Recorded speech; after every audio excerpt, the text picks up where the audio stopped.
Hello students, welcome to Tenos classes. तो आज हम 10वीं कक्षा के अर्थशास्त्र का दूसरा पार्ट पढ़ने वाले हैं, भारतीय अर्थव्यवस्था के क्षेत्र। ठीक है, तो ये आपका अध्याय 2 है। इससे पहले हमने विकास वाला पार्ट पढ़ा था। अगर आपने वो वीडियो नहीं देखी तो प्लीज़ आप जाके उसको देखिए, तो आपको समझ में आ जाएगा। ये दूसरा पार्ट भारतीय अर्थव्यवस्था के क्षेत्र जो है आज हम पढ़ेंगे। और आपने 9वीं कक्षा में भी पढ़ा है कि अर्थव्यवस्था के 3 क्षेत्र होते हैं। कौन कौन सा होता है? प्राथमिक, द्वितीय और तृतीय क्षेत्र, है ना। तो अगर हम देखें तो एक तो है हमारा प्राथमिक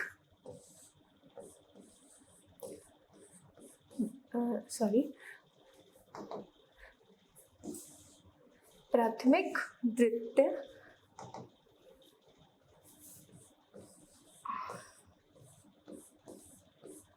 प्राथमिक क्षेत्र, द्वितीय क्षेत्र और तृतीय क्षेत्र।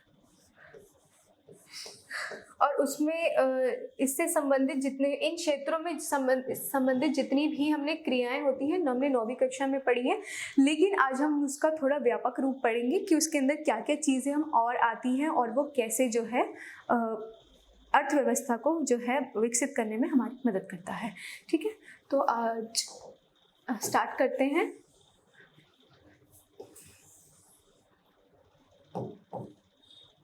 अगर मैं ये उदाहरण देना चाहती हूँ, ठीक है। पहले अगर हम देखें तो ये वाली जो पहली पिक्चर है, इसमें क्या कर रहा है, एक जो डाकिया है या पोस्टमैन जिसे आप कहते हो, वो चिट्ठी दे रहा है। ठीक है, तो अगर मैं आपसे कहूँ कि ये कौन से क्षेत्र में आएगा, तो आप किस क्षेत्र का नाम लेना चाहेंगे?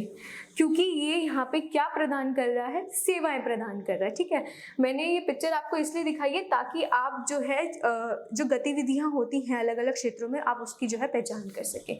ठीक है, तो ये आपका किस में आएगा? आपका तृतीय क्षेत्र में। इसको कट कर देते हैं, यहाँ लिख देते हैं, ये आपका आएगा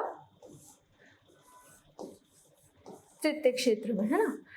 तो क्यों? क्योंकि ये आप ये देख सकते हैं यहाँ पे चिट्ठी दे रहा है, तो यानी कि सेवाएं जो है प्रदान कर रहा है। तो ये जो है तृतीय क्षेत्र का उदाहरण है जिसमें सेवाएं प्रदान की जाती है। अगर हम अगले पे चलें, अगला उदाहरण हम लोग देखते हैं।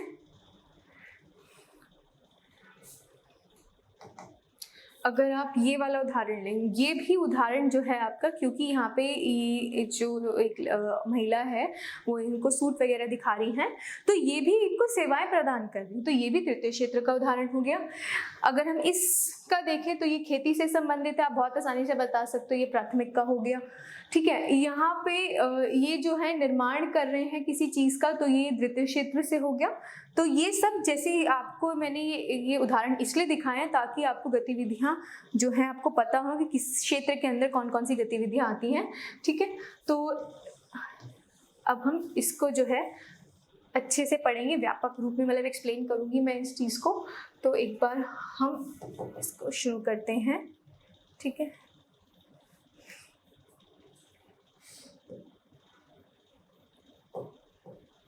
थोड़ा सा आगे बढ़ते हैं। ठीक है, यहाँ आते हैं। हमें पता है अर्थव्यवस्था में 3 क्षेत्र होते हैं, मैंने अभी आपको पहले ही बताया है। प्राथमिक क्षेत्र, प्राथमिक क्षेत्र के अंदर मैं आपको बताना चाहती हूँ, उसके अंदर आपका प्राकृतिक उत्पादों से संबंधित क्रियाएं सारी होती हैं। जब हम प्राकृतिक संसाधनों का उपयोग करके किसी वस्तु का उत्पादन करते हैं तो इसे प्राथमिक क्षेत्र की गतिविधियां कहा जाता है। फिर से लाइन को रिपीट कर रही हूँ, जब हम प्राकृतिक संसाधनों का उपयोग करके किसी वस्तु का उत्पादन करते हैं तो इसे प्राथमिक क्षेत्र की क्रियाएं कहा जा सकता है। ठीक है, यह कहते हैं, जैसे उदाहरण के लिए हम जो खेती करते हैं, ये कृषि से संबंधित जो चीजें हैं आपको बहुत आसानी से दिख जाएंगी। ये जो है, ये कोयला है, ये आपके खनन की प्रक्रिया है ना। निकालते हैं हम जो ज़मीन के अंदर से जो बहुत सारी वो बनी होती है माइनिंग के लिए, कोल्स के लिए बनी होती है, कोयले के लिए, ये वो खनन की प्रक्रियाएं भी जो है वो आपका प्राथमिक क्षेत्र में आता है। ठीक है, आपका कपास वगैरह उगाना, ये जब हम सब उगाते हैं, पशुपालन है, देख सकते हैं आप, पशुपालन है, ये भी किस में आता है, प्राकृतिक में आता है। ऊपर की जितनी भी 3 चीजें हैं यानी कि ये आपकी खेती से संबंधित है, तो ये भी कृषि के अंतर्गत आती है। प्राथमिक क्षेत्र के अंदर कृषि के बारे में बताया गया, यानी कि ये प्राकृतिक वस्तुएं उत्पादित करता है। जैसे हम कोयले को ले लें, कोयला एक प्राकृतिक संसाधन है, तो हम जो है उसको जब निकालते हैं तो वो हमारा खनन के प्रक्रिया के द्वारा निकाला जाता है, इसलिए उसको हम प्राथमिक क्षेत्र में कहते हैं। फिर हम उस कोयले से जो है हम उसका दूसरा इस्तेमाल कर सकते हैं, उसको बदल के कुछ भी बना सकते हैं, वो हमारा सारे अगले क्षेत्रों में आ जाता है, द्वितीय क्षेत्र में। ठीक है, तो प्राथमिक क्षेत्र क्या करता है, ये प्राकृतिक संसाधनों का उपयोग करके किसी वस्तु का उत्पादन करता है। ठीक है, प्राकृतिक उत्पाद में आपका क्या क्या चीजें आती हैं, ये आप देख सकते हैं। कृषि, डेयरी, मत्स्य और वनों से प्राप्ति जो भी उत्पादन होते हैं, ये सारे जो है इसके बारे में बताया गया है। यानी कि प्राथमिक क्षेत्र में कृषि, डेयरी, मत्स्य पालन और पशुपालन और ये वनों से संबंधित जितनी भी क्रियाएं होती हैं प्राकृतिक क्षेत्रों के अंदर आती हैं, और इससे जो हमें उत्पाद प्राप्त होता है उसको हम प्राकृतिक उत्पाद बोलते हैं। ठीक है, इसे क्योंकि ये कृषि से संबंधित क्षेत्र है, इसलिए इसे कृषि एवं सहायक क्षेत्र भी कहा जाता है। जो प्राथमिक क्षेत्र है उसको हम कृषि एवं सहायक क्षेत्र भी बोलते हैं। क्यों? क्योंकि ये जो है ज्यादातर आधारित किस पर होता है, कृषि पर आधारित होता है, इसलिए इसको हम कृषि एवं सहायक क्षेत्र भी बोलते हैं। ठीक है, तो ये हमारा हमने पहला वाला क्षेत्र को पढ़ा।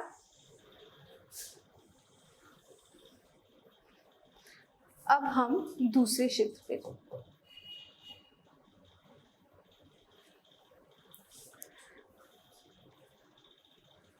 ठीक है, अब क्या होता है, जैसे मान के चलते हैं जो मिट्टी है वो प्राकृतिक संसाधन है। जो मिट्टी है, मैं एक बार फिर से बता देती हूँ, जैसे मान के चलते हैं मिट्टी, ये मिट्टी है ना, ये प्राकृतिक संसाधन है। मिट्टी से क्या होता है, हम लोग बनाते हैं ईंट। ठीक है, अब ऐसा तो है नहीं कि घर में हर परिवार मिलकर ईंट बनाता है, नहीं। ईंट के लिए क्या होती है, बहुत सारी फैक्ट्रियां लगती हैं। ठीक है, छोटे छोटे बड़ी बड़ी फैक्ट्रियां लगती हैं और फिर वहां पर जो है ईंटों का निर्माण होता है। तो यानी कि यहाँ पर सारी जो प्रक्रिया है ये विनिर्माण पर आधारित है ना। इसका दोबारा से मतलब जो मिट्टी है उसको ईंट बनाने के लिए हम लोगों ने उसको क्या करा, उसको उद्योगों से उद्योग में मतलब फैक्ट्रीज में लेकर हम लोगों ने वहां पर जो है फैक्ट्री में इसको जो है ईंट बनाई, है ना। तो यानी कि यहाँ पर ये जो मिट्टी है वो यहाँ इस द्वितीय क्षेत्र में, विनिर्माण मैंने आपको पहले बताया था, ये द्वितीय क्षेत्र का उदाहरण है। 9th क्लास में मैंने बताया हुआ है कि ये द्वितीय क्षेत्र का उदाहरण है विनिर्माण। ठीक है, यानी कि मिट्टी जो कच्चा माल है उसका हमने इस्तेमाल कर ईंट बनाई। ठीक है, और बहुत सारी चीज़ें और फैक्ट्रीज के द्वारा उसमें बहुत सारी जो चीज़ें मशीनों के द्वारा हम लोगों ने जो ईंटें बनाई हैं, ठीक है, ये हो गया हमारा द्वितीय क्षेत्र का उदाहरण। तो यानी कि कच्चे माल के रूप में उपयोग कर हम चीनी और गुड़ तैयार करते हैं। ये नीचे से एक एग्जांपल था, मैंने आपको वही बताया है।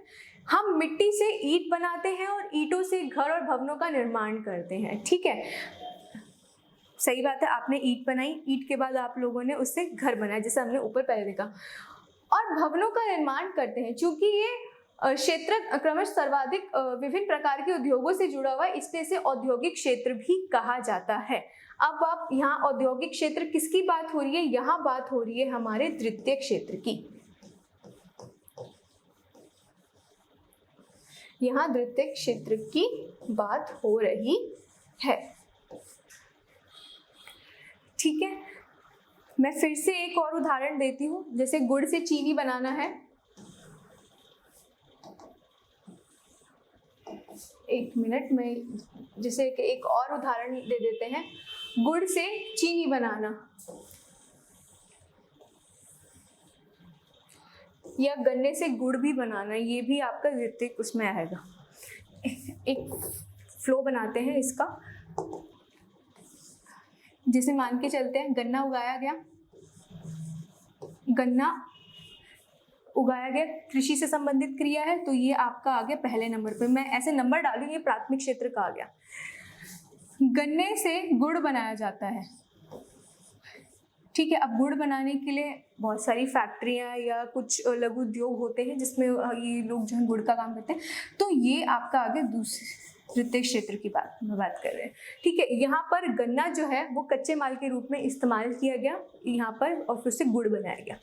अब यहीं पर ही वो गुड़ से या तो वो गुड़ को सीधा बेच सकते हैं, कुछ भी कर सकते हैं, या वो गुड़ का इस्तेमाल कर कर चीनी वगैरह या उससे संबंधित चीज़ें जो है बना सकते हैं। इस चीज़ का आपको ध्यान रखना है, ठीक है। तो यानी कि गन्ने से या तो आप गुड़ बना सकते हैं या आप चीनी बना सकते हैं। मतलब गन्ना जो है वो कच्चे माल के रूप में जो है यहाँ पे इस्तेमाल हुआ और उससे गुड़ भी बना और चीनी भी बनी, ठीक है। अब उस चीनी से आप नई नई चीज़ें बना सकते हैं, अलग अलग उत्पाद, जैसे केक वगैरह हो गया, बिस्किट वगैरह, उसमें जो भी आप डालते हैं, क्योंकि चीनी जो है अब यहाँ पे कच्चे माल की तरह जो है, मतलब जो है, यानी कि कहने का मतलब ये है कि जो आपके पास उत्पाद होता है वो या तो वो आखिरी उत्पाद, मतलब तृतीय क्षेत्र के हिसाब से भी हम देख सकते हैं आखिरी उत्पाद भी हो सकता है, या हम वो जो है कच्चे माल के रूप में भी इस्तेमाल किया जा सकता है, ठीक है। इस चीज का ध्यान रखना है। अब क्या होता है,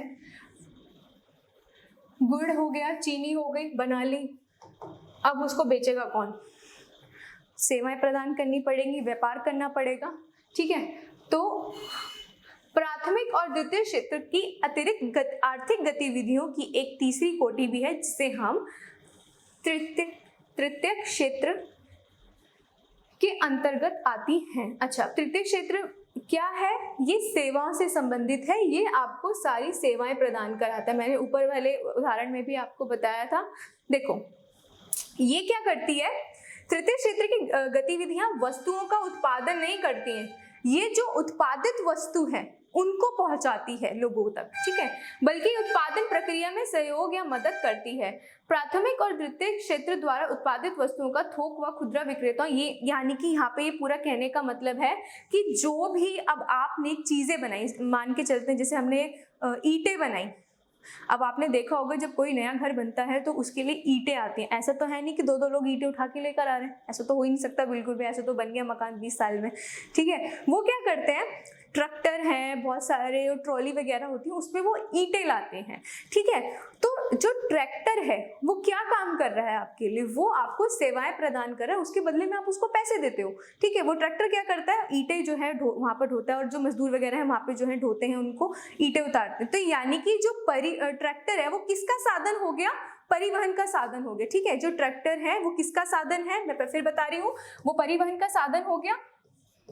उसने आपको सेवाएं प्रदान करी, यानी कि आपने जो चीजें बना ली उसका इस्तेमाल भी तो करना पड़ेगा ना। तो परिवहन के साधन के द्वारा वो कहाँ चली गई, वो विक्रेता तक चलेगी जो उसको बेचेगा आगे, ठीक है। तो इस चीज का ध्यान रखना है।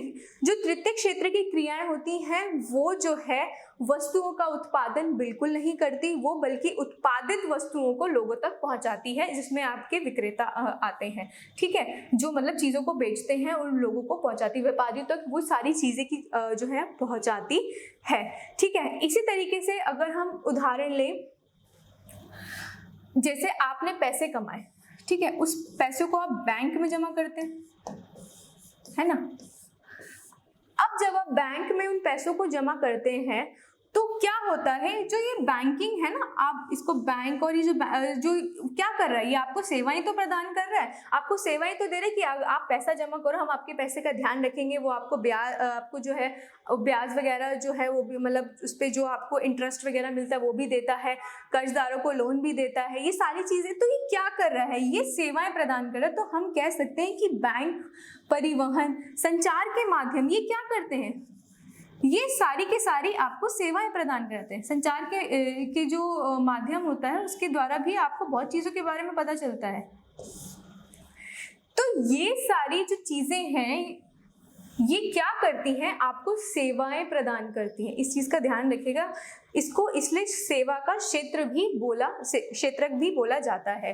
ध्यान रखना है कि जो तृतीय क्षेत्र है वो क्या है, उसको हम सेवाओं का क्षेत्र भी बोलते हैं, ठीक है। ये जो तृतीय क्षेत्र है इसको हम क्या बोलते हैं, इसको हम बोलते हैं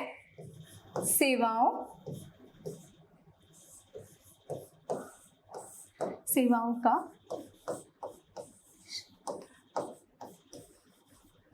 ठीक है, क्यों? क्योंकि इसका मुख्य काम क्या है, आपको सेवाएं प्रदान करना।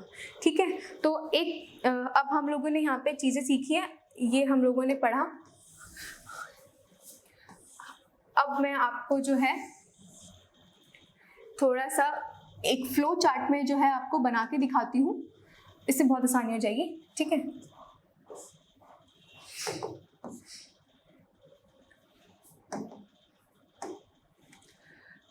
हम लोगों ने पढ़ा अर्थव्यवस्था के क्षेत्र। मैं ये आपको बीच बीच में फ्लो चार्ट इसलिए बना के दिखा रही हूँ ताकि आप एक बार अगर नोट कर लेंगे ना तो आपको पता रहेगा कि फ्लो मतलब आप फ्लो चार्ट में जो है ना आप आराम से पढ़ पाओगे। अर्थव्यवस्था के, ये बहुत ज्यादा जरूरी होता है, नहीं तो एंड टाइम पे मैंने पहले ही बोला कि आप नहीं पढ़ पाओगे पूरा। कितने क्षेत्र होते हैं? 3 होते हैं। ठीक है, प्राथमिक क्षेत्र,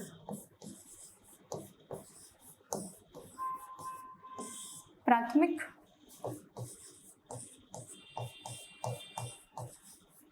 द्वितीयक। आप चाहो तो साथ साथ नोट भी कर सकते हो, आपके लिए बहुत आसानी हो जाएगी।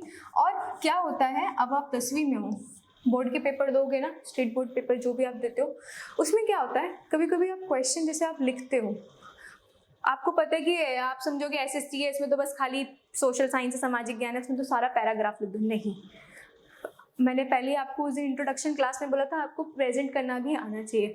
अगर आप, जैसे आपसे क्वेश्चन पूछा गया अर्थव्यवस्था के क्षेत्रों के बारे में आप जो है बताइए, ठीक है, आप क्या करोगे, लिखना शुरू कर दोगे ये होता है ये होता है? नहीं, अगर आप सबसे पहले ये फ्लो चार्ट बनाते हो ना, तो अगर बाई चांस आपने थोड़ी सी गलती भी कर दी, द्वितीय क्षेत्र में हल्का फुल्का आपने मिस्टेक कर दी, लाइनें लिखी, टीचर क्या करती, किसी भी टीचर के पास इतना टाइम नहीं होता कि पूरा पूरा पेपर चेक करती। वो क्या देखेगी, वो देखेगी अच्छा बच्चे ने अर्थव्यवस्था के क्षेत्र लिखे हैं, अच्छा ये लिखा है ये लिखा है, उसको शॉर्ट में भी डिस्क्राइब किया है, बताया है, चलो मार्क्स दे दो, तो वो सीधा करती है। तो ये जो है कुछ शॉर्ट ट्रिक्स होती हैं जो आपको अपनानी होती है। अगर आप ये फ्लो चार्ट वहाँ बनाओगे बहुत अच्छा लगेगा, समझ में आएगा, आपको भी समझ में आएगा।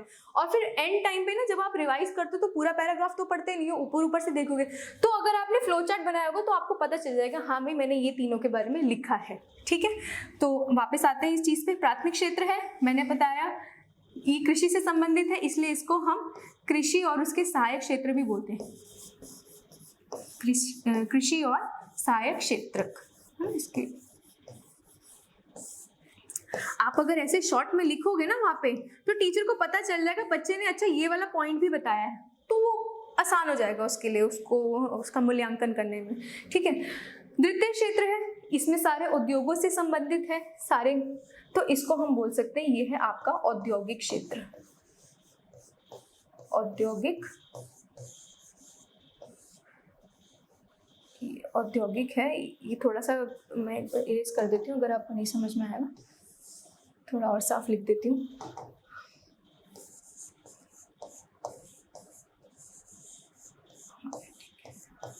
ये आपका औद्योगिक क्षेत्र है ना, इसको हम औद्योगिक क्षेत्र भी बोलते हैं। क्यों? क्योंकि ये उद्योगों से संबंधित है, इसमें सारे उद्योग आते हैं द्वितीय क्षेत्र के अंदर। आपने ऐसे बना दिया, ठीक है। अब आगे तृतीय क्षेत्र में, इसके लिए क्या करेंगे, बिल्कुल सेम जैसे इसके लिए यहाँ हमने लिखा है, इसके लिखेंगे। क्यों? क्योंकि तृतीय क्षेत्र क्या करता है, आपको सारी सेवाएं प्रदान करता है। तो आप यहाँ क्या लिखोगे, सेवाओं का क्षेत्र, क्या सेवाओं संबंधित क्षेत्र का, आप जो लिखना चाहें आप लिख सकते हैं, बस सेंस होना चाहिए उस बात में। ठीक है, यहाँ तक समझ में आ गया। और अगर ज्यादा आपको और अच्छा करना है, आपके पास टाइम बचता है, आपकी स्पीड है, आप यहाँ उदाहरण लिख सकते हैं। कोई मैम नंबर नहीं काटेगा, कोई टीचर आपका, आप यहाँ उदाहरण लिखिए, यहाँ इसके उदाहरण लिख दीजिए, यहाँ इसके उदाहरण लिख दीजिए। कुछ कुछ क्वेश्चन ना देखो, आप मैं बात बताती हूँ, कुछ कुछ क्वेश्चन क्या होते हैं, ये ना बार बार रिपीट होते रहते हैं अलग अलग तरीकों से, तो आपको बस तरीका आना चाहिए लिखने का। ठीक है, तो यहाँ पे भी आप उदाहरण लिख सकते हो, आपका पूरा फ्लो चार्ट बन गया, आपके नोट्स भी बन गए, और यही अगर आप पेपर में या एग्जाम में लिखते हो आपको बहुत फायदा हो जाता है। इस चीज़ का आपको थोड़ा ध्यान रखना है। ठीक है, तो प्लीज़ अगर आप इसको नोट करना चाहते हो तो कर सकते हैं, बहुत इंपॉर्टेंट है।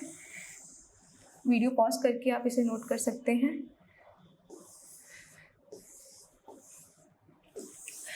अब हम जो है थोड़ा सा आगे चलेंगे और चीज़ों को समझेंगे और क्या क्या जो है अर्थव्यवस्था के क्षेत्र में जो है बातें आती हैं, तो उस चीज़ को भी हम थोड़ा सा देखते हैं, आगे बढ़ते हैं।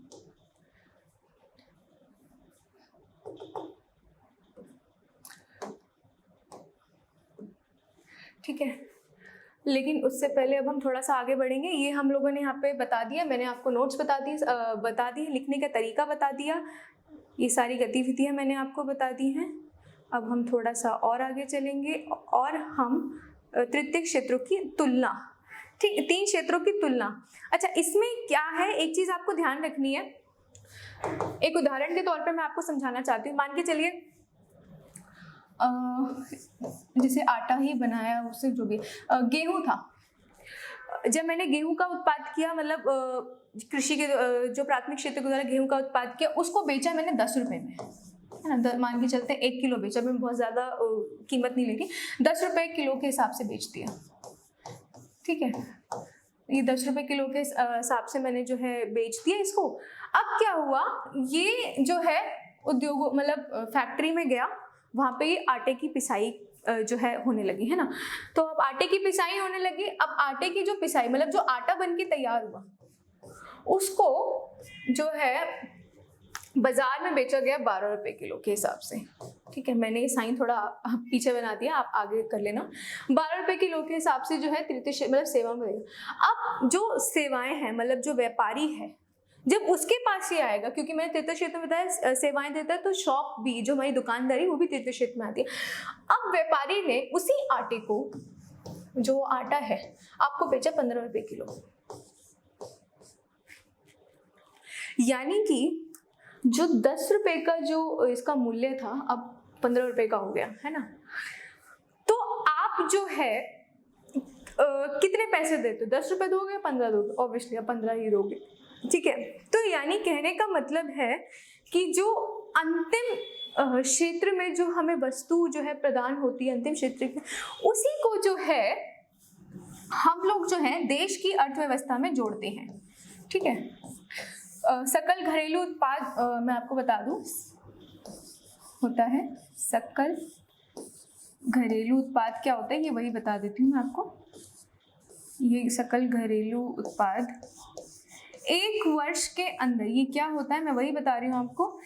1 वर्ष के अंदर जितनी भी सेवाएं और जितने भी वस्तुओं का उत्पादन होता है, अंतिम की बात हो रही है यहाँ पे, यानी कि इसका नहीं कह रही यहाँ पे हुआ यहाँ पे हुआ, नहीं, जितनी भी अंतिम सेवाएं और वस्तुओं का उत्पादन होता है 1 साल के अंदर, उसे हम सकल घरेलू उत्पाद बोलते हैं। ये तो हो गई 1 किलो आटे की बात। अब ऐसे क्विंटल्स में होता है ना, आपको क्विंटल आप लोगों ने पढ़ा है, ठीक है। ऐसी जो है, अब एक ही आटा ही नहीं है, कितने हजारों वस्तुएं जो हैं एक देश में निर्मित होती हैं। तो उसका ऐसा नहीं कि 10 रुपये लिए, यहाँ से 12 लिए, फिर 15 लिया, ऐसे थोड़ा ना करा, 10 लिया फिर 12 भी ले लिया, 10 ले लिया, 12 ले लिया, फिर 15 ले लिया, और हमने उसको जोड़ दिया 37 रुपये किलो जो है हम लोगों ने, नहीं।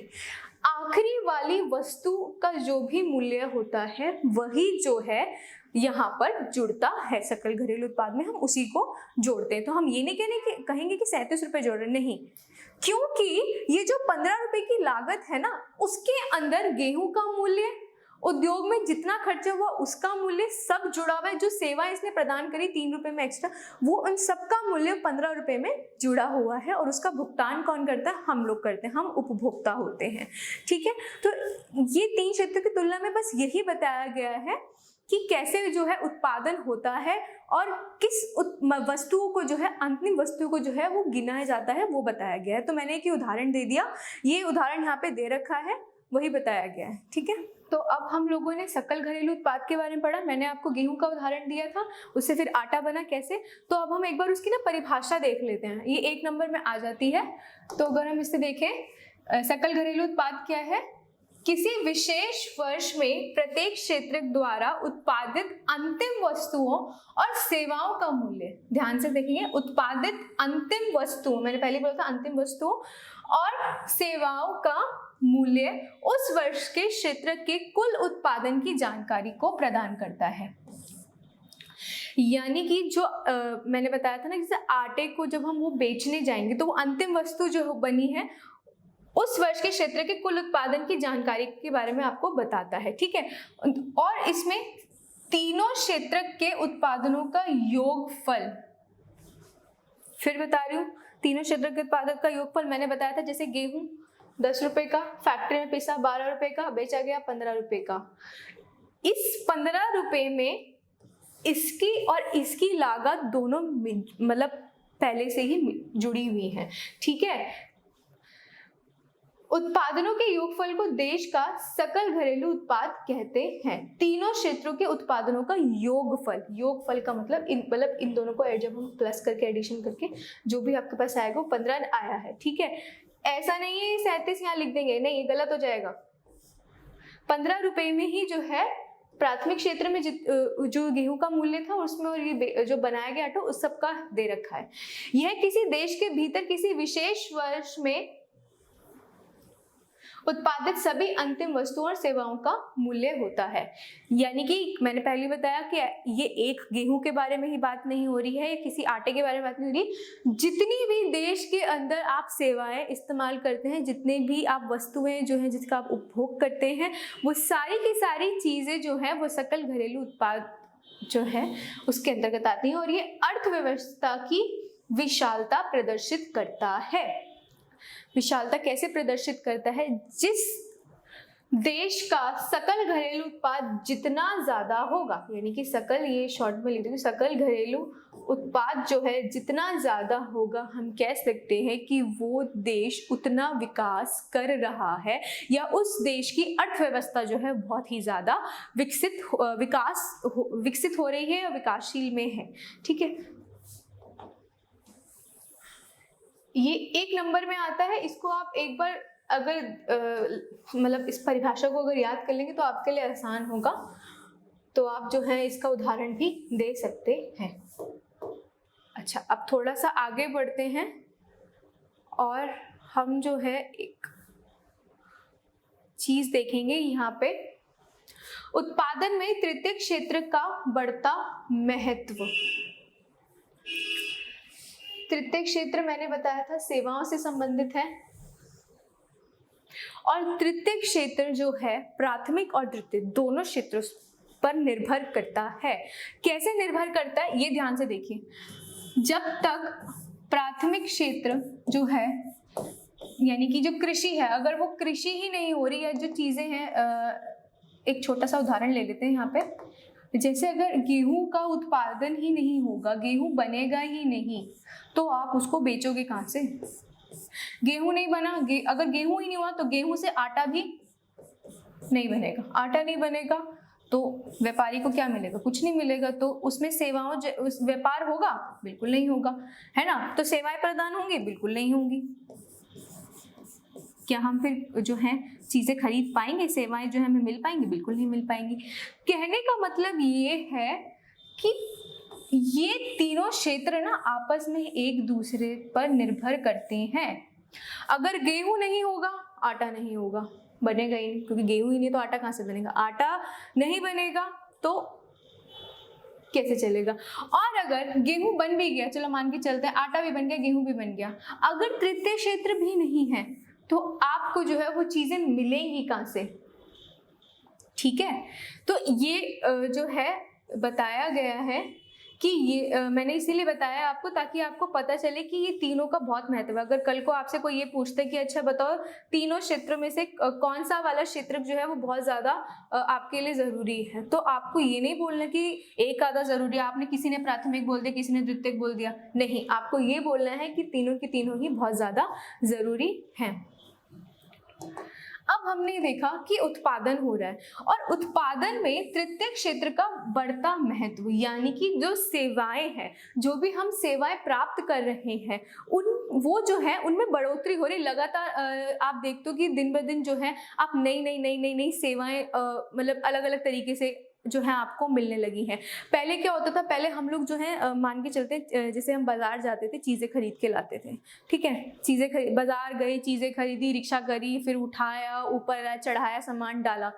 अब अगर हम देखें तो एक होम डिलीवरी वाली जो सुविधा है जो आपको मिलती है, यानी कि आप जो चीज़ें हैं आपको जो मिलती हैं वो आपके घर तक आती हैं, यानी कि आपको बाहर जाने की ज़रूरत नहीं है। जैसे मान के चले कि एक घर में सारे लोग काम करते हैं, रात को 7-8 बजे तक घर में घुसते, तो उनके पास तो टाइम ही नहीं है बाजार जाने का, चीज़ें खरीदने का, नई ताज़ी सब्जियां खरीदने का। तो ये सरकार ने सोचा कि लोगों के पास अगर वक्त नहीं है, वो चीज़ें नहीं खरीद पाते, तो चलो हम ये वाली सेवा भी उनको प्रदान करते हैं। तो आज देखिए आप जितनी भी आपके पास ऐप्स होते हैं, जितने भी जो भी आपको सुविधाएं प्राप्त होती हैं, तो कब क्या होता है, आपको जो चीज़ें हैं वो घर तक आती हैं आपके, ठीक है। जैसे आपने कोई राशन मंगाया, आपको ऐसा नहीं कि वहाँ जाके लेना पड़ेगा, नहीं, आप जो है वहाँ पे अपने घर बैठे उसको ऑर्डर कर सकते हैं और आपको वो चीज़ें मिल जाती हैं। तो यानी कि अलग अलग तरीके की जो सेवाएं हैं वो आपको देखा दिन पर दिन जो है बढ़ती जा रही है। जिस जिस तरीके से मानव विकास करते जा रहा है, अर्थव्यवस्था में विकास हो रहा है, उसी तरीके से जो सेवाएं हैं वो भी बढ़ती जा रही हैं, ठीक है। तो अगर हम देखें कि इतना महत्व, भारत में तृतीय क्षेत्र इतना महत्वपूर्ण क्यों है, इसके कई कारण हैं, ठीक है। इसके 4-5 कारण हैं। पहला कारण मैं थोड़ा पूरा इसको जो है अच्छे से एक्सप्लेन करूंगी ताकि आपको समझ में आ जाए कि ऐसा क्यों है।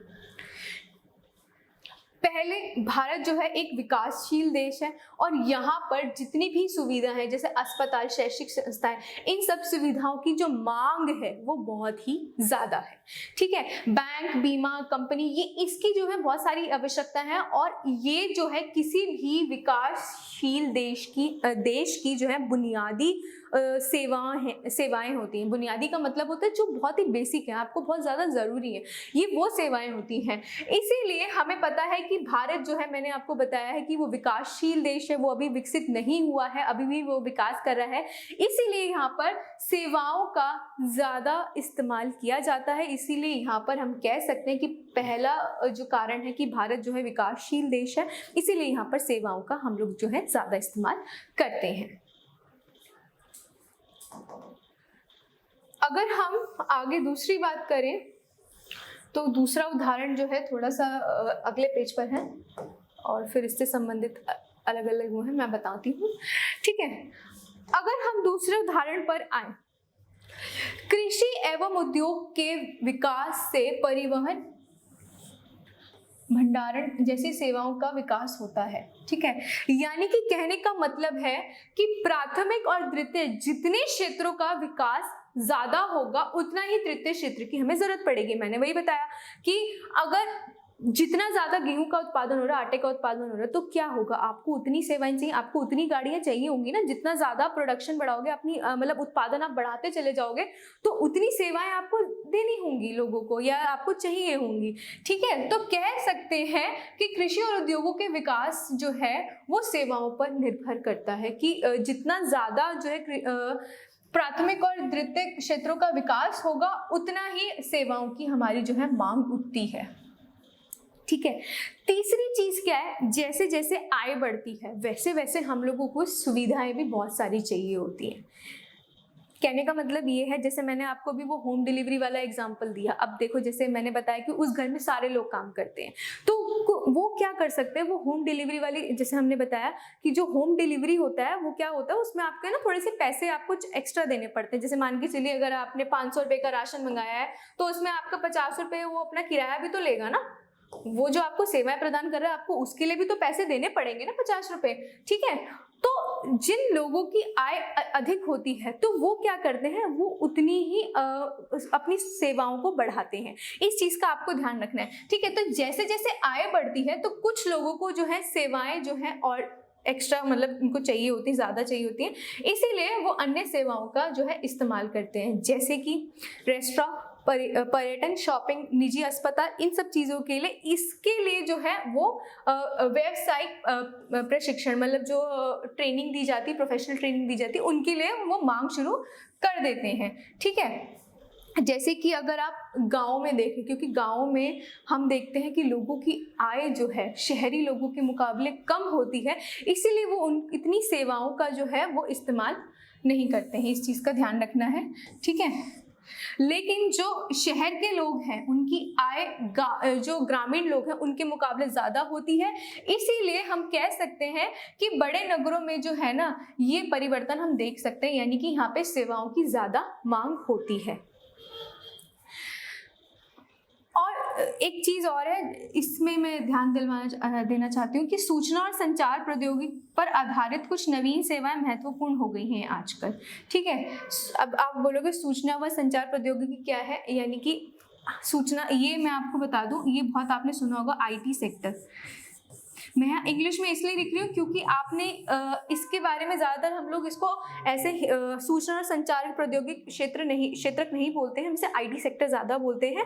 ठीक है, तो अब क्या है, ये बढ़ने लगा है तो इससे उत्पादनों में भी तीव्रता आती है। इसके बारे में अध्याय 4 में लिखा हुआ है, हम पढ़ेंगे, तो आगे वाले पार्ट में हम लोग ये पढ़ेंगे। ये सिर्फ छोटा सा पॉइंट था जो मैंने आपके साथ अभी बताया है। ठीक है, अब यहाँ पर अगर हम एक आंकड़ा देखें तो ये सकल घरेलू उत्पाद है ना, तो इसमें आपको देखना पड़ेगा, थोड़ा सा मैं इरेज कर देती हूँ ताकि थोड़ा गंदा कम लगे। ठीक है, तो ये अगर हम सकल घरेलू उत्पाद को देखें यहाँ पे, तो ये जो नीला वाला भाग है ना, ये आपका प्राथमिक क्षेत्र का, कि मतलब कितना हिस्सेदारी है। ठीक है, तो ये 1973 से 74 का है, 2013 से 14 का है।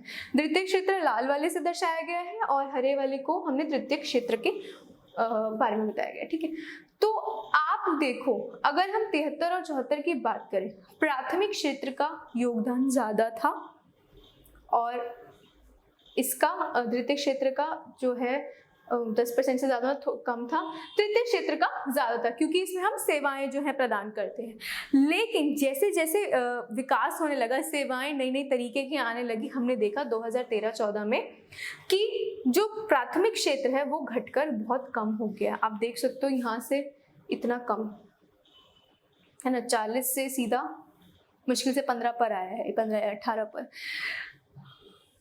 लेकिन जो आपका ये तीसरा वाला भाग है, ये तो बहुत ही बढ़ गया है। क्यों? क्योंकि मैंने ये जो बताया गया है कि जैसे जैसे हमारी आय बढ़ रही है, उद्योगों का विकास हो रहा है, ये सारी चीजें हो रही है, उससे क्या हो रहा है, सेवाओं का क्षेत्र जो है, तृतीय क्षेत्र जो है वो बढ़ता जा रहा है। हालांकि ये थोड़ा सा ये नकारात्मक रूप दिखाता है, लेकिन हम इस सकारात्मक पहलू को भी हम नहीं जो है छोड़ सकते, इस चीज़ का भी हम लोगों ने ध्यान रखना है। ठीक है, तो ये छोटा सा आंकड़ा है, ये बहुत अच्छी बात थी, इसलिए मैंने आप लोगों के साथ डिस्कस किया ताकि आपको थोड़ा सा पता रहे कि जैसे जैसे सेवाओं का क्षेत्र जो है बढ़ता जा रहा है, वैसे वैसे हमारी तरक्की होती जा रही है। ठीक है, तो इस सेवाओं का क्षेत्र जो है इन दोनों पर भी निर्भर करता है, ये बात मैंने आपको अभी बताई है।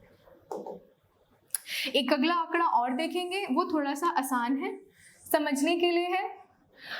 आप चाहें तो इसको स्किप भी कर सकते हैं, हटा सकते हैं, लेकिन मैं आप लोगों के साथ ये डिस्कस करना चाह रही थी, इसलिए मैंने आप लोगों को ये आंकड़ा दिखाया था। ठीक है, अब हम यहाँ पे रोजगार की बात करते हैं। रोजगार, ये आंकड़ा जो है ना आपको रोजगार का बताएगा कि किसमें कितना है। पहले हम लोगों ने बात करी थी कि 77 से 78 में आप देख सकते हैं कि कृषि पर लोग सबसे ज्यादा आधारित थे, है ना, तो सबसे ज्यादा रोजगार के अवसर प्राथमिक क्षेत्र में, यानी कि आपका कृषि और ये खनन से संबंधित थे। सेवाओं क्षेत्र का कम था, द्वितीय क्षेत्र भी थोड़े कम थे। लेकिन अगर हम नए आंकड़ों की बात करें 2017-18, मतलब आज से 2 साल पहले की बात करें, तो यहाँ पे कृषि क्षेत्र जो है यानी प्राथमिक क्षेत्र जो है कम हुआ है और इन दोनों क्षेत्रों में बहुत ज्यादा विकास हुआ है।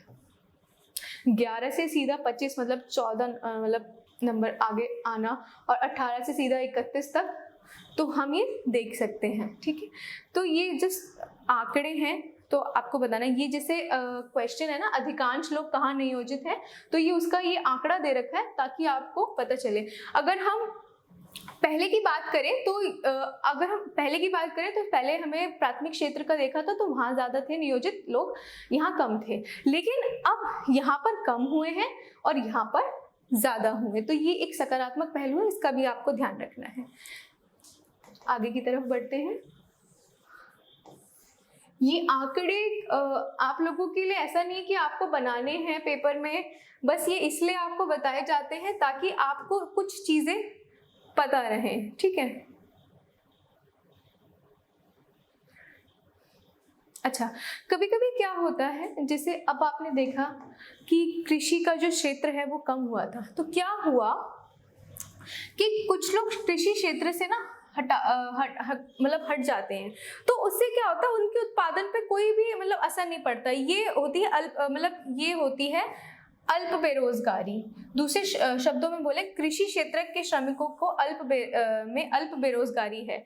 ठीक है, कहने का मतलब ये है कि अगर हम बात करें, ये प्रच्छन्न बेरोजगारी मैंने आपको पहले भी बताया था कि किसी अगर एक जमीन पर 5 लोग काम कर रहे हैं, ठीक है, ये जो पॉइंट है, ये सर्कल जो है, ये आपको वो बताएंगे कि ये 5 लोग हैं यहाँ काम कर रहे हैं, ठीक है, और उससे उत्पादन जो है 5000 हो रहा है, मान के चलते हैं।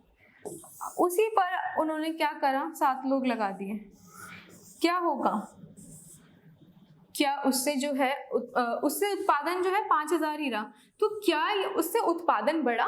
नहीं बढ़ा, बिल्कुल नहीं बढ़ा। यानी कि ये जो 2 लोग हैं ये तो बेकार ही है ना, इनके आने से तो है कोई जो है वो उत्पादन का तो कुछ हो ही नहीं रहा, उत्पादन तो बढ़ ही नहीं रहा। तो ये हम प्रच्छन्न बेरोजगारी को हम कह सकते हैं। प्रच्छन्न बेरोजगारी होती है छुपी हुई बेरोजगारी, ठीक है।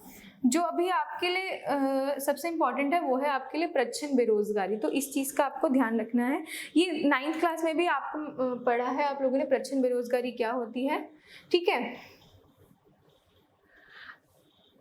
अच्छा, अब अल्प बेरोजगारी क्या होती है, मतलब कुछ थोड़े से क्षेत्रों में जो क्या होता है कि लोग जो हैं वो खाली बैठे रहते हैं, उनको जो है कुछ काम नहीं मिल पाता, वो बिल्कुल एकदम जैसे कहते हैं ना, जैसे अगर आप रिक्शे वाले को देखें तो पूरे दिन में अगर उसको काम मिला ठीक है, नहीं मिला तो अगर कोई सवारी नहीं आई तो वो उसका कोई वो नहीं हो पाता, यानी कि वो बहुत कम कमा पाते हैं, ठीक है।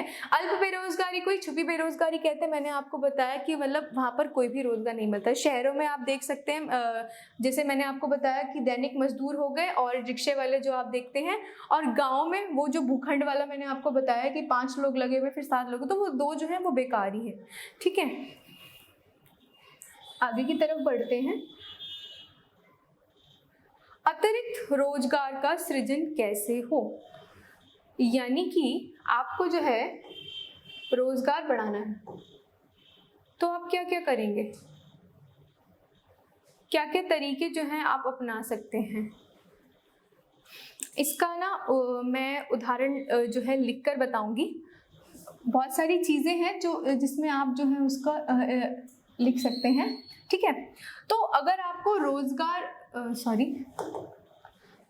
अगर आपको रोजगार सृजन करना है, मतलब अगर रोजगार के अवसर पैदा करने हैं, ठीक है, तो रोजगार के जो अवसर हैं वो कैसे पैदा होंगे।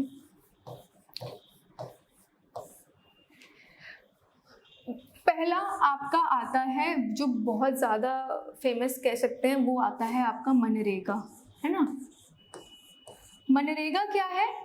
मनरेगा एक ऐसा कार्यक्रम है, महात्मा गांधी राष्ट्रीय रोजगार योजना अधिनियम ऐसे करके कुछ है। तो ये क्या करता है, ये 100 दिन के लिए आप 100 दिन की जो है गारंटी देता है काम करने की, ठीक है। 100 दिनों तक आपको काम मिलता है और उसके बदले में आपको जो भी है वो मिलता है। तो 100 दिनों तक का काम इसमें होता है, रोजगार आपको मिलता है, ठीक है। ये तो हो गया सरकारी उपाय। और क्या कर सकते हैं हम लोग, अगर आपको रोजगार में सृजन करने, क्या कर सकती है सरकार? जो आपके लघु उद्योग होते हैं ना, जो आपके लघु उद्योग होते हैं, आप उनको बढ़ावा दे सकती हैं अगर आपको रोजगार के सृजन करने। हम जानते हैं कि जैसे जैसे उद्योग बढ़ने लगे, फैक्ट्रियां बढ़ने लगी, तो जो है बहुत सारे लघु उद्योग जो हैं उनमें गिरावट आई थी, है ना। जो घर में लोग काम करते हैं या जो छोटे छोटे जैसे पापड़ बनाने का काम मैंने बताया था आपको, तो लघु उद्योग को बढ़ावा देना, हम ये भी काम कर सकते हैं, ठीक है। और क्या काम कर सकते हैं हम लोग? अगर हम लोगों को जो ऋण है ना, इसकी बहुत परेशानी रहती है। जो ग्रामीण क्षेत्र में परिवार होते हैं उनके पास पर्याप्त पैसा नहीं होता जिससे वो अपनी खेती करके उत्पादन कर सकें या कोई अन्य सेवाओं में लग सके, दुकानदारी खोल सके। तो हम क्या कर सकते हैं, ऋण उपलब्ध करा सकते हैं। ऋण उपलब्ध कराना, ठीक है। कैसे? सस्ती दरों पर, जो मतलब सस्ते ब्याज दर पर, सस्ते ब्याज दर पर। और क्या कर सकते हैं, आप अगर बुक में देखोगे तो आपको एक या दो उदाहरण मिलेंगे, मैं अपनी तरफ से लिखवा रही हूँ, आप चाहो तो लिख सकते हो। प्रशिक्षण केंद्र खोलकर। बहुत सारे लोग पढ़े लिखे तो होते हैं, 12वीं पास करके बैठे होते हैं या मैट्रिक पास होते, मतलब ग्रेजुएशन वगैरह सब करी होती है, लेकिन उनके पास कोई एक ही जगह पर उनको मतलब एक ही चीज के लिए उनको प्रशिक्षण नहीं दिया जाता। कहने का अर्थ ये है, जैसे मान के चलिए मैं पढ़ाती हूँ, मैंने अपनी बीए करी, बीएड करी, लेकिन जब तक मैं टीचर बनने की ट्रेनिंग नहीं करूँगी, ग्रेजुएशन कर लिया, अगर मैं बीएड क्या है, एक ट्रेनिंग ही तो है जो टीचर बनने के लिए आपको करनी पड़ती है, तो यानी कि प्रशिक्षण जो है बहुत है। तो अगर सरकार जो है प्रशिक्षण केंद्र अगर खोल दे, क्या होगा, बहुत सारे लोगों को रोजगार मिल जाएगा। क्यों? अच्छा, अब ऐसा नहीं है कि जिन्होंने जो प्रशिक्षण केंद्र खोल रहे हैं, जिसमें बच्चे आ रहे हैं, सिर्फ उन्हीं को रोजगार मिलेगा, नहीं, बच्चों को पढ़ाने के लिए भी तो टीचरें आएंगी ना, लोग आएंगे ना, वहां पर जो है गार्ड भी तो बैठेगा ना। तो आप देख रहे हो आपस में एक दूसरे से चीजें जो है संबंधित हैं, यानी कि अगर आप एक केंद्र खोलोगे तो उससे सिर्फ खाली ना बच्चों को वो जो है रोजगार मिलेगा, बल्कि जो टीचर्स जो वहाँ पे पढ़ा रही हैं, जो भी अध्यापक है, प्राध्यापक जो भी हैं, वो जो है उनको भी मिलेगा। तो ये 3-4 आप चीजें लिख सकते हैं कि आपको अगर रोजगार के अवसर पैदा करने तो आप क्या कर सकते हैं। आप मनरेगा जो एक सरकारी जो कार्यक्रम है आप उसका इस्तेमाल कर सकते हैं, लघु उद्योग का कर सकते हैं, प्रशिक्षण केंद्र खोल सकते हैं, ऋण उपलब्ध करा सकते हैं, जो कि बहुत बहुत बहुत ज्यादा इम्पोर्टेंट है। ठीक है, और क्या कर सकते हैं प्रशिक्षण के अलावा, जिसे आपने ऋण उपलब्ध कराया, फिर आप क्या कर सकते हैं, कर्ज से मुक्त करा सकते हैं। ठीक है, कर्ज मुक्त कार्यक्रम चला सकते हैं। उसमें क्या होगा,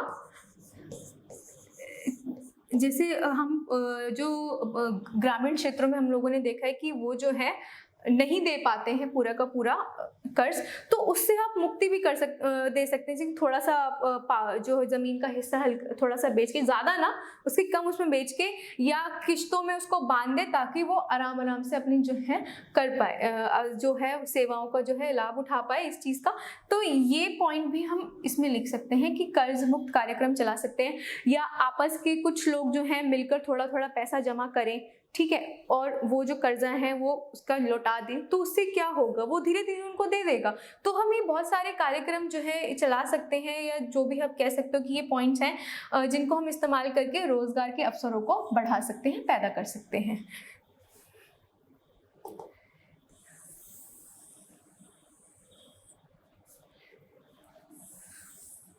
आगे चलेंगे, आगे हम लोग पढ़ेंगे संगठित और असंगठित क्षेत्रों के बारे में। ये बहुत इंपॉर्टेंट है, इसमें ये आएगा ही आएगा। फिर हम पढ़ेंगे कि स्वामित्व के आधार पर जो है कौन कौन से क्षेत्र होते हैं, एक होता है निजी और एक होता है सार्वजनिक क्षेत्र। मैं पहले आपको जो है यहाँ पर बता देती हूँ किताब में, उसके बाद मैं यहाँ पे है ना आपको उसका अंतर लिखवाऊंगी, वो आप अंतर जरूर लिख लेना, क्योंकि वो आता ही आता है। ठीक है, तो एक बार हम चलते हैं वापस से और देखते हैं, थोड़ा सा आगे की तरफ बढ़ते हैं। और ये आखिर की जो मैं 2 चीज़ें लिखवाने वाली हूँ, ये बहुत ज़्यादा जो है ना इम्पोर्टेंट है। ये महात्मा गांधी के बारे में वो बताया गया कि मनरेगा वाला वो सारा जो था बताया गया है। यहाँ पे ना उदाहरण दे रखा है कि एक कमल है और एक कांता है, वो जो है ना दोनों काम करते हैं। अब जो कांता है वो क्या करती है, वो एक सरकारी उसमें कार्यालय में काम करती है। तो अभी हम वही बात करने वाले हैं कि संगठित और असंगठित क्षेत्रों का विभाजन कैसे होता है, तो हम वो देखेंगे। और ये बहुत बहुत बहुत ज़्यादा इंपॉर्टेंट है, प्लीज़ आप इसको नोट ज़रूर करना, ठीक है। और यहाँ पे जो कमल है वो क्या करता है, वो दुकान पे काम करता है।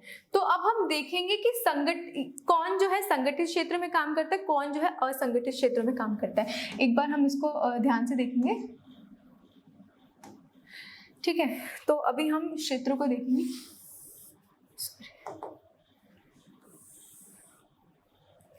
एक है आपका संगठित क्षेत्र,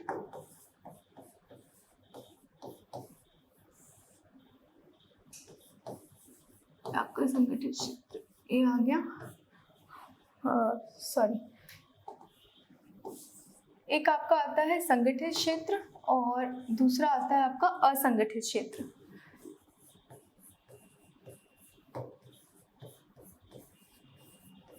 इन दोनों में फर्क क्या होता है, ये मैं आपको ना अभी एक थोड़ी सी स्टोरी बता देती हूँ।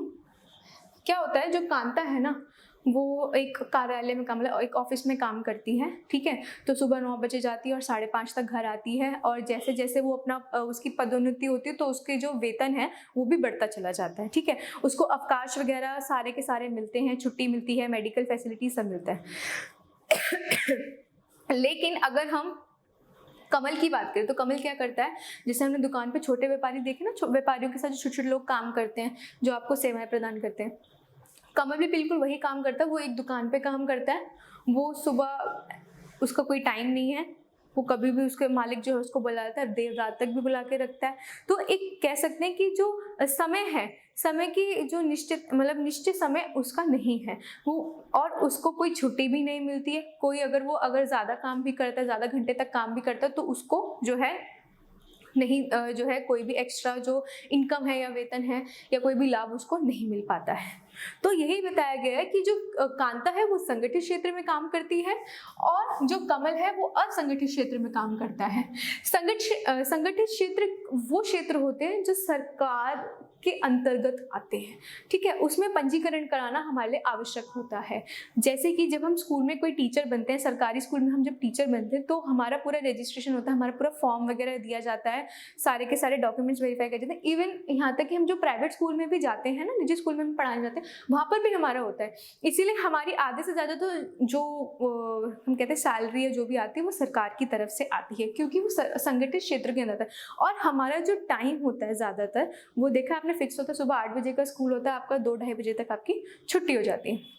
लेकिन अगर हम असंगठित क्षेत्र की बात करें तो उसमें क्या होता है, इन क्षेत्रों में जो काम की अवधि है ना, काम करने की अवधि है वो अनिश्चित होती है, मतलब नहीं पूरी होती, ठीक है। तो अब हम इसका लिखना शुरू करेंगे। संगठित क्षेत्र का हम देखें तो यहाँ पे सरकारी पंजीकरण बहुत जरूरी होता है।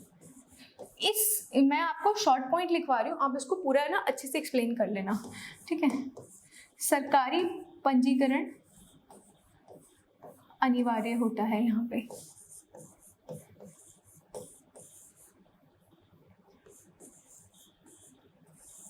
ठीक है। तो यहाँ पे लेकिन यहाँ पे ये सुविधा यहाँ उपलब्ध नहीं होती है।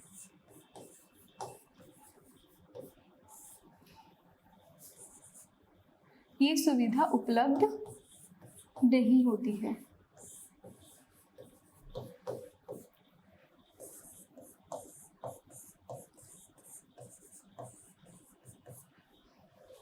दूसरी चीज यहाँ पे क्या होता है, काम की अवधि मैंने बताया तय होती है। काम की अवधि मतलब जो पीरियड ऑफ टाइम है वो एकदम बिल्कुल डिसाइड होता है ना। काम की अवधि निश्चित होती है।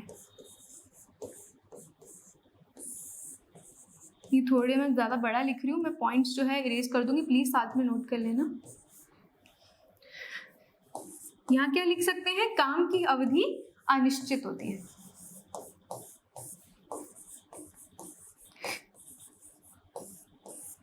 काम की अवधि अनिश्चित होती है,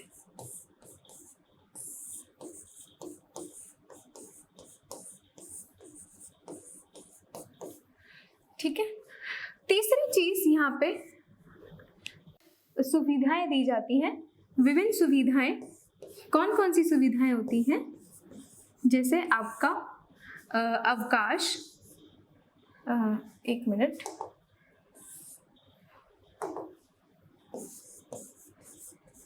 विभिन्न सुविधाएं कौन कौन सी हो सकती है। आपको अवकाश प्रदान होता है, छुट्टी होती है। जैसे हम लोग अपने स्कूल का एग्जाम्पल लेते हैं तो संडे टीचर की छुट्टी होती है, ठीक है। पदोन्नति होती है ना। पदोन्नति मतलब कि आपका इंक्रीमेंट होता रहता है, ठीक है। आपको वेतन और वेतन के साथ साथ आपको अधिक उसका जो अधिक वो होता है ना, आप जब एक्स्ट्रा काम करते हो तो अधिक वेतन आपका जो है, वेतन यहाँ मतलब अधिक वेतन, आपको एक्स्ट्रा इनकम भी आपको मिलता है।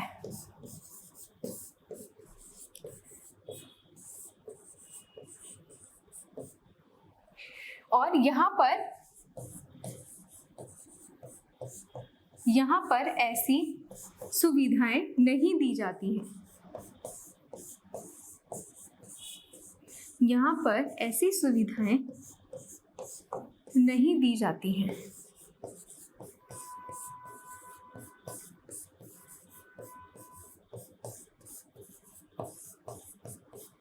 ठीक है, तो ये 3 हमने देखे कि सरकारी पंजीकरण अनिवार्य है यहाँ पर।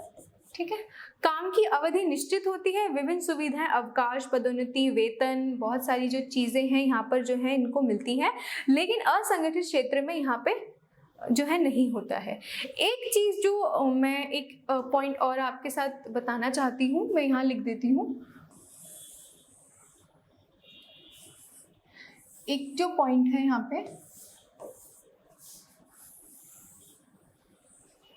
यहाँ पर जो आपकी जो जॉब है, यहाँ पे 4th पॉइंट लिखे, तो यहाँ पे नौकरी के लिए जो है ना गारंटी होती है। ठीक है, तो यहाँ पे हम कह सकते हैं कि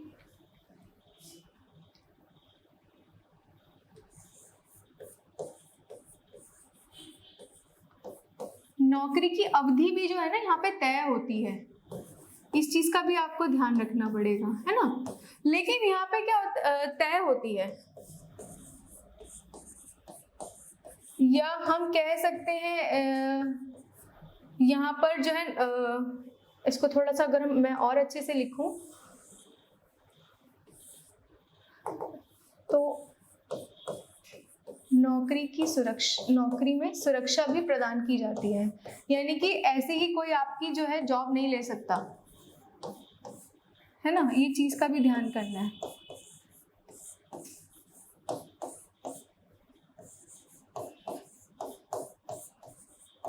लेकिन यहाँ पर असंगठित क्षेत्र में आपने देखा है कि लोगों को जो है जल्दी से निकाल दिया जाता है, यहाँ पर नौकरी की सुरक्षा नहीं होती है।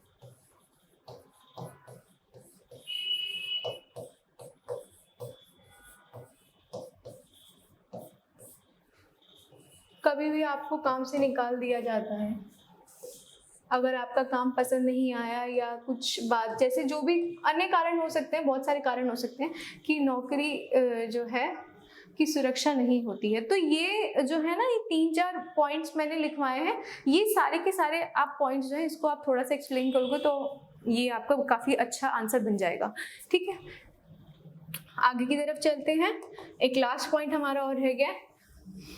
तो अभी तक मैंने सारी चीजें आपके साथ जो है डिस्कस कर ली हैं, बता दी हैं, आपको क्षेत्र बता दिए, क्षेत्र को क्या बोलते हैं, उसको लिखेंगे कैसे, मैंने आपको वो तरीका भी बता दिया है। यहाँ तक कि मैंने आपको सकल घरेलू उत्पाद क्या होता है मैंने आपको वो भी बता दिया है। ठीक है,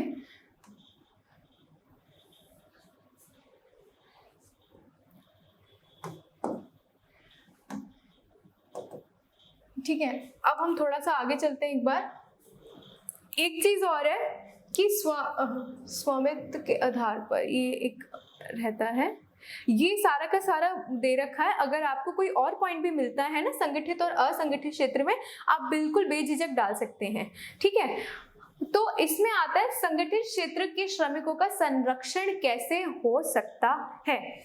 असंगठित क्षेत्र के बारे में बात की गई है। हमें पता है कि वहां पे कोई भी जो है अवधि तय नहीं होती है, कभी भी नौकरी से निकाल दिया जाता है, ना तो कोई सुरक्षा दी जाती, कोई अवकाश नहीं दिया जाता।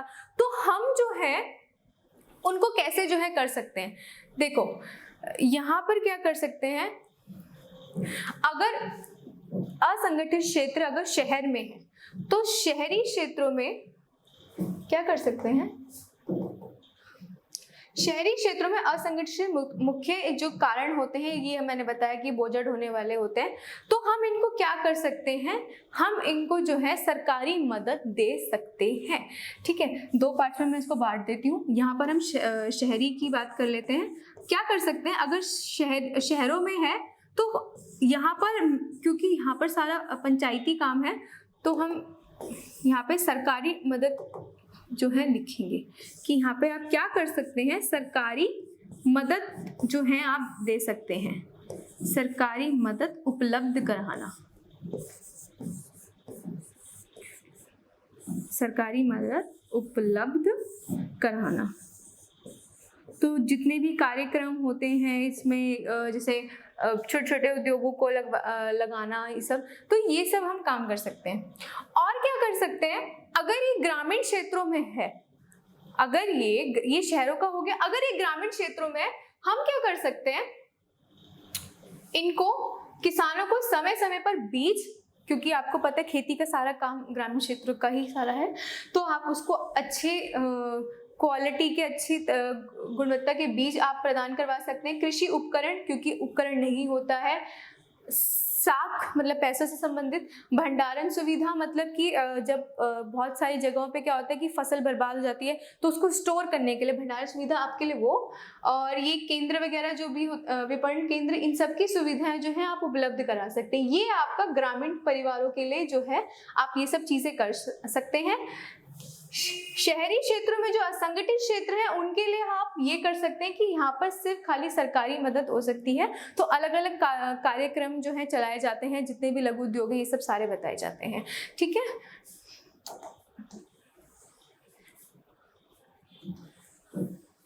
एक लास्ट टॉपिक जो हमारा रह गया है वो है निजी और सार्वजनिक क्षेत्र। बहुत आसान है, जैसे मैंने आपको वो अंतर लिखवाया था, बिल्कुल सेम अंतर आपको यहाँ पर भी लिखना है, लेकिन ये काम मैं अब आप पर छोड़ती हूँ। अब आप ये काम लिखोगे।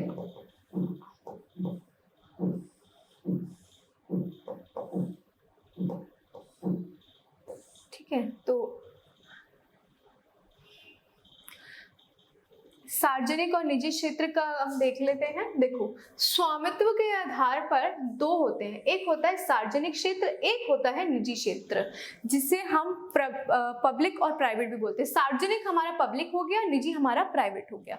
ठीक है, सार्वजनिक क्षेत्र में क्या होता है, अधिक से अधिक जो परिसंपत्तियां, जो एसेट्स होते हैं, जितनी भी संपत्तियां हैं, वो किसके हकदार, मतलब कि उस पर किसका नियंत्रण होता है, सरकार का नियंत्रण होता है।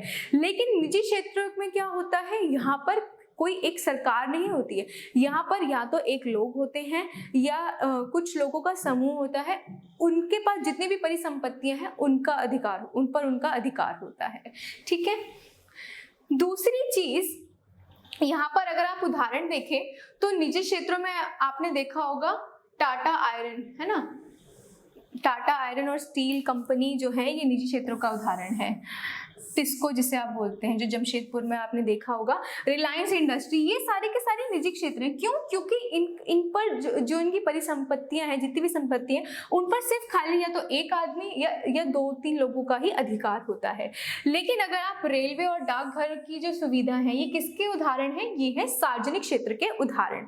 ठीक है, निजी क्षेत्रों का जो मेन मकसद होता है ना, जो मतलब उनका उद्देश्य क्या होता है, वो होता है ध्येय लाभ अर्जित करना। मतलब इनका जो ये जो है गतिविधियां करते ही क्यों है, लाभ अर्जित करने के लिए। ठीक है, लेकिन जो सार्वजनिक क्षेत्र है वहां पर ये लोग लाभ तो अर्जित करते हैं, लेकिन इनका मुख्य उद्देश्य क्या होता है, सभी को एक जैसी सुविधाएं प्राप्त करवाना। सभी को एक जैसी लाभ कमाना नहीं होता, बल्कि उनको सेवाएं जो है प्राप्त करवाना होता है। ठीक है, ये हम ध्यान रखेंगे कि वो जो है व्यय करती है ताकि वो सबको जो है सुविधाएं प्राप्त करवा सके। तो अगर आपको इसका अगर उदाहरण लिखना पड़े तो आप इसका अंतर लिखना पड़े तो कैसे लिखेंगे, लाइन डालेंगे, यहाँ निजी के बारे में लिखेंगे या सार्वजनिक के बारे में लिखेंगे।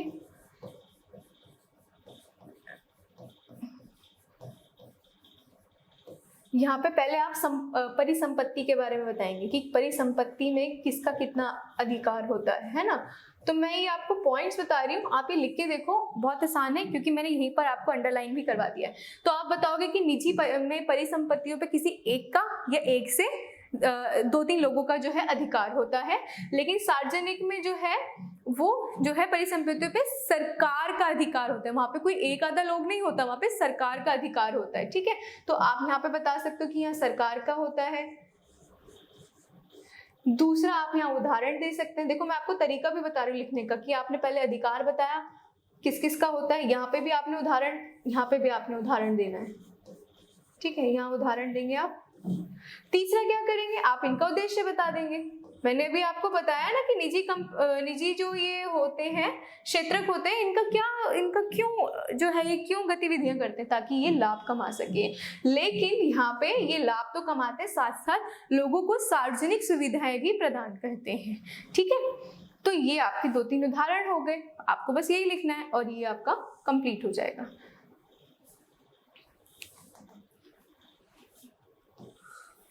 तो अभी हम लोगों ने ये सारा का सारा पढ़ा है, इसमें आप लोगों को जो है मैं नोट्स दे दूंगी। और साथ साथ एक चीज का और ध्यान रखना है कि आपको जो ये अंतर है कम से कम बार बार लिख के देखना पड़ेगा, तभी आपको थोड़ा सा ये अच्छे से याद होगा। ठीक है, तो ये बस बताया गया है, अगर आपको कोई और पॉइंट मिलता है तो बताना है। ठीक है, और इसमें क्या होता है कि उत्पादन मूल्य वगैरह जो है बहुत दिया, निजी क्षेत्रों में बता देती हूँ कि उत्पादन का जो मूल्य है वो बहुत ज्यादा होता है, लेकिन सरकारी क्षेत्रों में वो उतना ही कम होता है। उदाहरण के लिए अगर हम ये तो आ गया, उदाहरण के लिए अगर हम निजी क्षेत्रों को देखें तो जैसे आपके जो प्राइवेट स्कूल हैं वो आपकी जो फीस है वो कितनी ज़्यादा लेते हैं, है ना।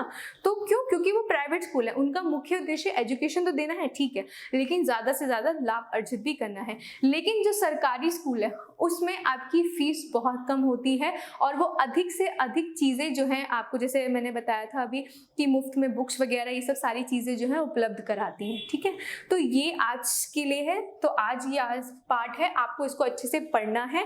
ठीक है, और यहाँ पर एक चीज और लास्ट पॉइंट मैं बताना चाहती हूँ कि असंगठित क्षेत्र में क्या होता है, रोजगार मैंने पहले बताया कि वहाँ पे नहीं होता, क्योंकि निजी क्षेत्र असंगठित क्षेत्र को भी मतलब हम उसके अंदर ला सकते हैं, क्योंकि वहाँ पर भी जो है रोजगार आपका कम होता है, तो अनियमित हो जाता है। ठीक है, इस चीज का आपको ध्यान रखना है। तो ये आज के लिए है। Thank you very much.